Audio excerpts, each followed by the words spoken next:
नमस्कार दर्शक बंधु मो वास्तुविद भागीरथी बिंधाणी एवं मोर वास्तु संदेश चैनल को आपको स्वागत करुच्ची।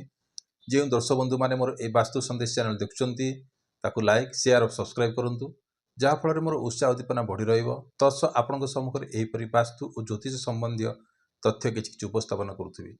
आज आम जाना बृहस्पति अर्थात गुरु गुरु जो भाव में बसे से भाव को कौन करता ना वृद्धि करता है। आज टॉपिक रहा कौन जे गुरुंकर जो रहा तीनोटी दृष्टि ता बादे चतुर्थ भाव को तार जो दृष्टि अर्थात तार तो दृष्टि न थाए चतुर्थ भाव को किंतु चतुर्थ भाव ता पूर्व पंचम दृष्टि पूर्व जो भावटा आसे से भाव को सी कौन करता है अदृश्य शक्ति द्वारा ताको सुरक्षा प्रदान करता है। तो यहाँ हूँ कौन ना गुरुंकर ठारू जहाँ किसी माने विद्या मु पाई आपण सम्मुखें उपस्थापन करुच्ची। देखु गुरु हूँ कौन ना शिक्षार कारक संतान कारक आ गए कौन है ना भाग्यर कारक। तो तीनोटी जिनस हूँ माने कौन हो बृहस्पति। तो जदि बृहस्पति जदि आपणकर से कौन कही ना अदृश्य शक्ति द्वारा आपन कौन साहाय्य करता है। सपोज उदाहरण स्वरूप आपड़ जदि गोटे गाड़ी रे जाउछंती किंतु गाड़ी द्वारा गोटे गाड़ी सहित आपणकर कौन है ना एक्सीडेंट है। एक्सीडेंट है आपड़ कौन कले ना से आपण को किसी है ना आपण कौन कले ना गाड़ी भी किसी साइड कर खसिकी पड़ेगा से जस्ट टिके गाड़ी को टिके स्क्राचेस है कि गाड़ी आपंकर छिटिकी गोटे पड़ला कि आपण पड़े आपन किसी माड़ फाड़ किसी है या द्वारा कौन है ना जो लोकटी कौन हवा कथा मृत्युवरण हवा कथा से जगह आप कौन फिटी गले एटे कौन है ना आपण को कौन कला ना अदृश्य शक्ति साहाय्य कला। बुझीपार आपण को कौन है ना अदृश्य शक्ति साहाय्य कला। तो सही परी गुरु हूँ कौन ना जो भाव में बसी थाए से भाव को वृद्धि करें किंतु गुरुंकर जदि उदाहरण स्वरूप मेषलग्न कुंडली यदि मेषलग्न कुंडली जदि है लग्न किए ना एक अच्छी तो पंचम दृष्टि कौटी रहा शिक्षा संतान भाव को रंचम दृष्टि सप्तम दृष्टि कौटी रहा कौटी रहा ना दाम्पत्य क्षेत्र को रहा दाम्पत्य को माने सुरक्षा प्रदान कला। नवम दृष्टि कौट रहा ना भाग्य भाव को रहा तो भाग्य को डेभलपमेंट कर। तो ये कथा उठी माने गुरु जो बसी अर्थात लग्न में बसी तो चतुर्थ भाव को सी कौन कला सुरक्षा प्रदान कला। चतुर्थ भाव को अदृश्य शक्ति द्वारा कौन सुरक्षा कला ना गाड़ी घोड़ा माटी हाँ तापर आपंकर रहा कौन परिवार भितर जो प्रॉब्लम था से परिवार को सी कौन कला अदृश्य शक्ति द्वारा कौन सुरक्षा प्रदान कला किए गला ना बृहस्पति।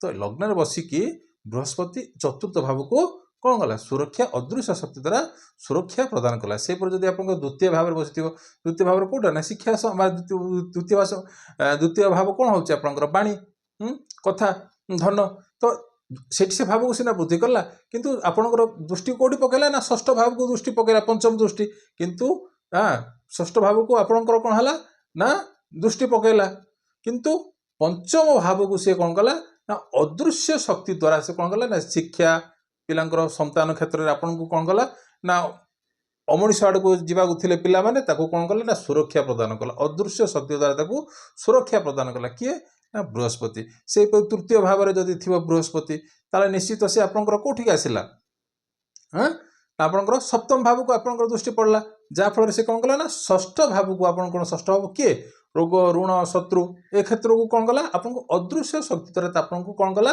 ना रक्षा कला किए ना बृहस्पति बुझिपार किंतु तार चतुर्थ दृष्टि नहीं किंतु से चतुर्थ भाव को कौन कला अदृश्य शक्ति रूपे ताको माने कौन साहाय्य कला बुझे चतुर्थ दृष्टि पड़ले तार सी कौन आसला ना आपंकर अष्टम दृष्टि को माने अष्टम भाव को दृष्टि पड़ला कौड़ा ना पंचम दृष्टि पड़ला किंतु सी कौन कला ना सप्तम भाव को आपंकर कौन कला सुरक्षा प्रदान कला। अर्थात कौन है दाम्पत्य हो आप व्यापार क्षेत्र को अदृश्य रूपे कौन कला ना साहाय्य सहयोग प्रदान कला किए कला ना बृहस्पति।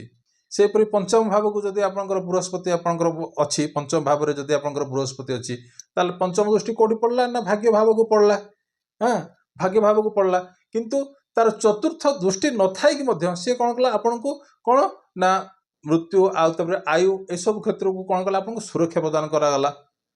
आउ कौन कर आउ कौन हम ना आपन को जिते बड़ समस्या आसुव कि संकट आसुव आपन को कौन कर ना रक्षा कर किए ना बृहस्पति बुझी कौटा जदि पंचम भाव में जब बृहस्पति बसी है। ଆଉ ଯଦି ଷଷ୍ଠରେ ବସିଥିବ ତାହେଲେ ନିଶ୍ଚିତ ଆପଣଙ୍କର ଦଶମ ଭାବକୁ ଆପଣଙ୍କର ଦୃଷ୍ଟି ପଡ଼ିବ, ପଞ୍ଚମ ଦୃଷ୍ଟି।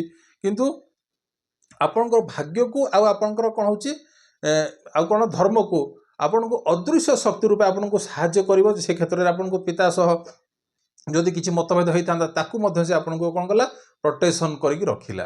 କିଏ ନା ବୃହସ୍ପତି ହେଲା, ବୁଝିହେଉଛି। ମାନେ ଚତୁର୍ଥ ଦୃଷ୍ଟି ନଥାଇ ମଧ୍ୟ ବୃହସ୍ପତି ଯେଉଁ ଭାବରେ ବସୁଛି ସେ ଭାବ ଠାରୁ ଚତୁର୍ଥ ଭାବକୁ ସେ କ'ଣ କଲା, ଅଦୃଶ୍ୟ ଶକ୍ତି ରୂପେ କ'ଣ ସାହାଯ୍ୟ କରୁଛି, ବୁଝିପାରୁଛନ୍ତି। ଆଉ ତାପରେ ଯଦି ଆପଣଙ୍କର ଦଶମ ଭାବରେ ଯଦି ଆପଣଙ୍କର ଦଶମ ଭାବରେ ବୃହସ୍ପତି ବସିଛି ତାହେଲେ ସେ କେଉଁଠି ଆପଣଙ୍କର ନା ବ୍ୟକ୍ତିତ୍ୱକୁ ଆପଣଙ୍କର କ'ଣ କରିବ, ମାନେ କ'ଣ ଡେଭଲପ୍ କରିବ।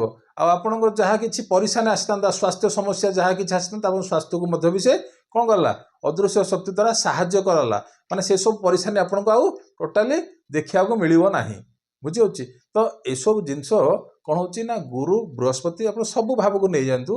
ବୃହସ୍ପତି ଯେଉଁ ଭାବରେ ବସିଛି ସେ ଭାବ ଠାରୁ 4 ଘର, ଅର୍ଥାତ୍ ସେ 4 ଘରକୁ କ'ଣ କରୁଛି ନା ସେ କ'ଣ କରେ, ସୁରକ୍ଷା ପ୍ରଦାନ କରୁଛି, ବୁଝିପାରୁଛନ୍ତି। ଆଉ ତାପରେ ଆସିଲା ଆପଣଙ୍କର 11ମ ଭାବରେ ବସିଲା, ଯଦି ବୃହସ୍ପତି ଯଦି 11ମ ଭାବରେ ବସିଲା, ଲାଭ ଭାବରେ ବସିଲା, ଲାଭ ଭାବରେ ଚତୁର୍ଥ ଭାବ କୋଉଟା ନା ଧନ ଭାବକୁ ସେ କ'ଣ ନା ପ୍ରୋଟେକ୍ସନ୍ କଲା ହେଲା। ତ ପଞ୍ଚମ ଦୃଷ୍ଟି ତ ପଡ଼ିଲା ତାର କୋଉଠିକି, ଆପଣଙ୍କର ପରାକ୍ରମ ଭାବ ତୃତୀୟ ଭାବରେ ପଡ଼ିଲା, କିନ୍ତୁ ସେ କ'ଣ ହେଉଛି ନା ଚତୁର୍ଥ ଭାବକୁ ଧନ ମାମଲାରେ ଯାହା କିଛି ପରିଶାନ ଆସିଥାନ୍ତା ସେ ପରିଶାନକୁ ଆଉ ଆପଣଙ୍କୁ ଆଉ କରିବାକୁ ଦେବ ନାହିଁ, ବୁଝିହେଉଛି।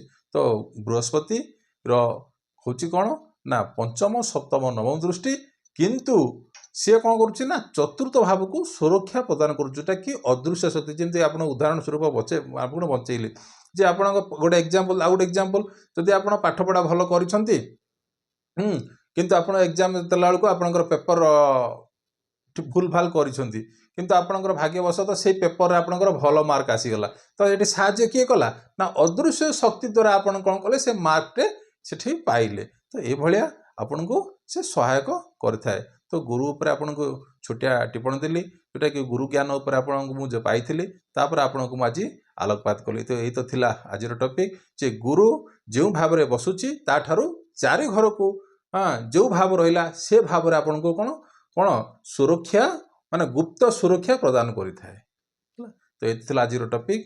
ରହିଲି, ନମସ୍କାର।